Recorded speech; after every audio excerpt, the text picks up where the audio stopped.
The engine hummed, a live thing in the stillness of the night.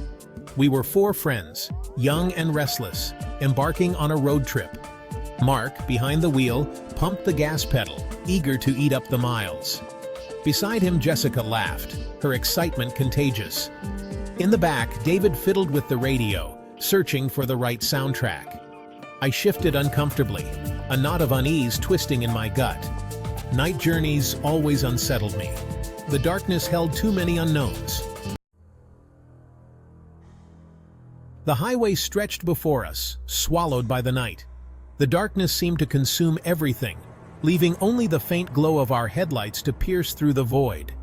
Streetlights flickered intermittently, casting long, grotesque shadows that danced with the movement of the car. Each flicker felt like a heartbeat, a reminder of the isolation that surrounded us. I tried to shake off the feeling of dread that clung to me, like a heavy cloak I couldn't remove. My mind raced with thoughts of what could be lurking in the darkness, just beyond our sight. Mark, oblivious to my unease, cranked up the music, filling the car with a thumping bass line. He seemed lost in the rhythm, tapping his fingers on the steering wheel, completely unaware of the tension that gripped me. The music, meant to be energizing, felt jarring against the backdrop of the night. The bass reverberated through the car, but instead of comfort, it only heightened my anxiety. Every rustle of leaves outside the window sounded like a whisper, a secret being shared among the shadows. The wind seemed to carry voices, indistinct but unsettling, making me shiver. My gaze darted to the rearview mirror, searching for any sign of pursuit. The road behind us was empty, but the feeling of being watched was inescapable.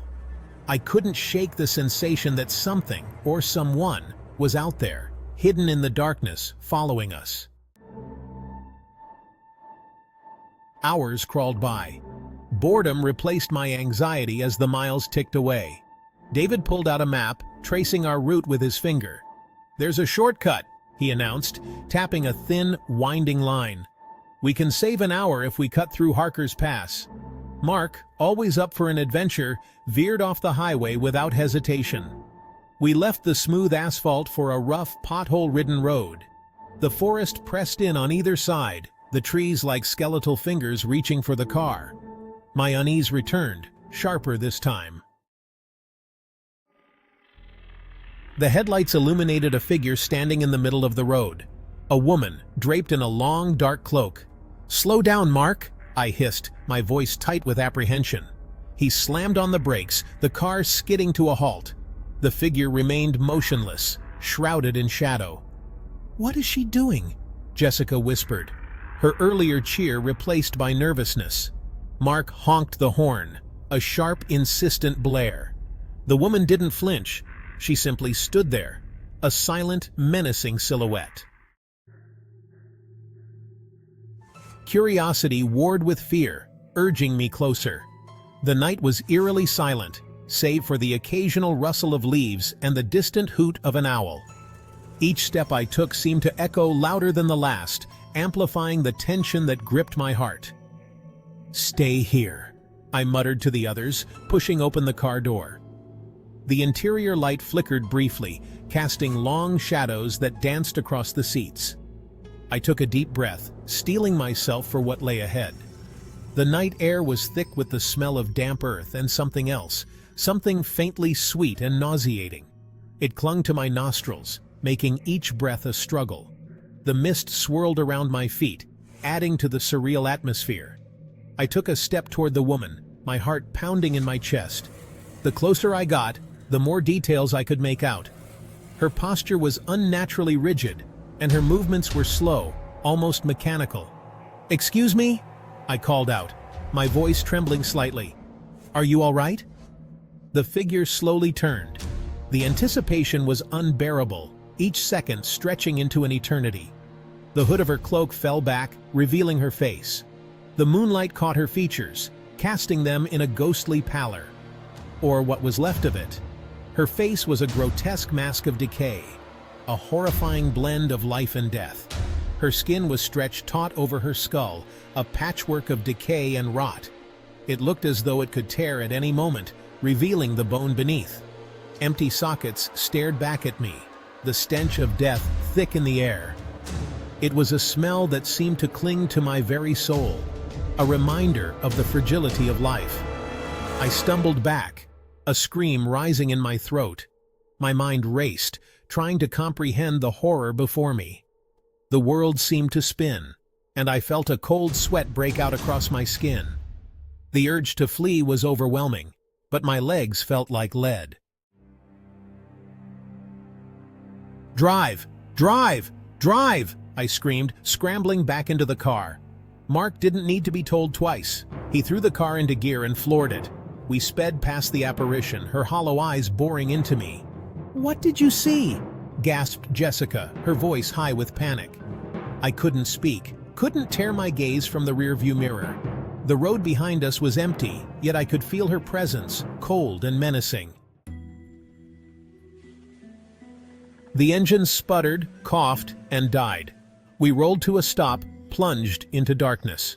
David cried, his voice laced with panic. "What's happening?" "I don't know," Mark said, frantically turning the key in the ignition. The only response was a dull clicking sound. "We're out of gas," he groaned, his face pale in the faint glow of the dashboard lights. Despair washed over me. We were stranded, miles from civilization, with whatever that thing was. A low moan drifted through the night air, sending chills down my spine. Then came the sound of footsteps, slow and deliberate, approaching the car. "She's coming," I whispered, my voice barely audible. The others didn't need to be told. Terror filled their eyes. We fumbled with the door handles, but they wouldn't budge. The car was locked. The footsteps grew louder, closer. I could hear her ragged breathing. Something slammed against the trunk of the car, shaking it violently. We huddled together, our breaths coming in short, panicked gasps. The rhythmic thumping on the trunk continued, relentless, terrifying.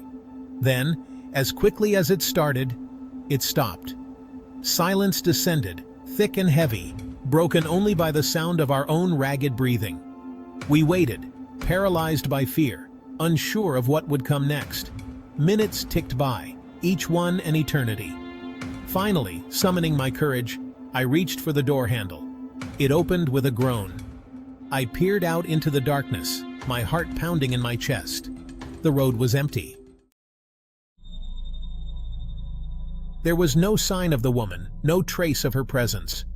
It was as if she had vanished into thin air, leaving behind only an unsettling void. The air was thick with an eerie silence, broken only by the distant hoot of an owl. But the night felt different now, charged with an unseen menace. The moon hung low, casting long, sinister shadows that seemed to dance with a life of their own. Every rustle, every creak felt amplified, as if the night itself was alive and watching us.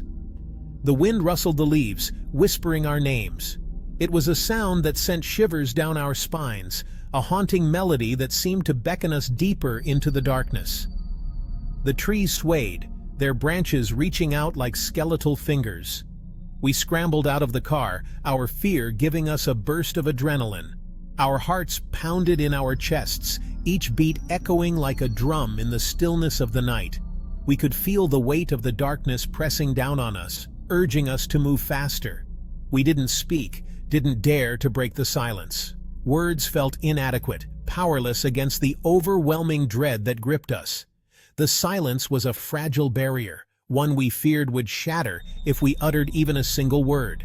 We just ran, running blindly into the darkness, the image of that decayed face seared into our minds. It was a face that haunted our dreams, a grotesque reminder of the horrors that lurked in the shadows. Our breaths came in ragged gasps, each step a desperate attempt to escape the nightmare. The road stretched before us, seemingly endless, swallowed by the night. It was a path that offered no solace, only the promise of more darkness. The further we ran, the more the night seemed to close in around us, a suffocating shroud that threatened to consume us. We didn't know where we were going, only that we had to get away. Our minds were clouded with fear, our thoughts a jumbled mess of panic and desperation. Every direction felt the same, an endless maze of shadows and uncertainty. As we ran, I couldn't shake the feeling that we were being watched, hunted. It was a sensation that gnawed at the edges of my sanity, a constant reminder that we were not alone. The shadows seemed to move with us, a silent, malevolent presence that followed our every step. The terror, raw and primal, followed close behind. It was a fear that transcended reason, a visceral reaction to the unknown. Our instincts screamed at us to keep moving, to not look back, for we knew that whatever was behind us was far worse than anything we could imagine. And in the whispering wind, I thought I heard her laughter, cold and cruel, echoing through the night. It was a sound that chilled me to the bone, a mocking reminder of our helplessness. The laughter seemed to grow louder, mingling with the wind, until it was all I could hear, a haunting symphony that would stay with me forever.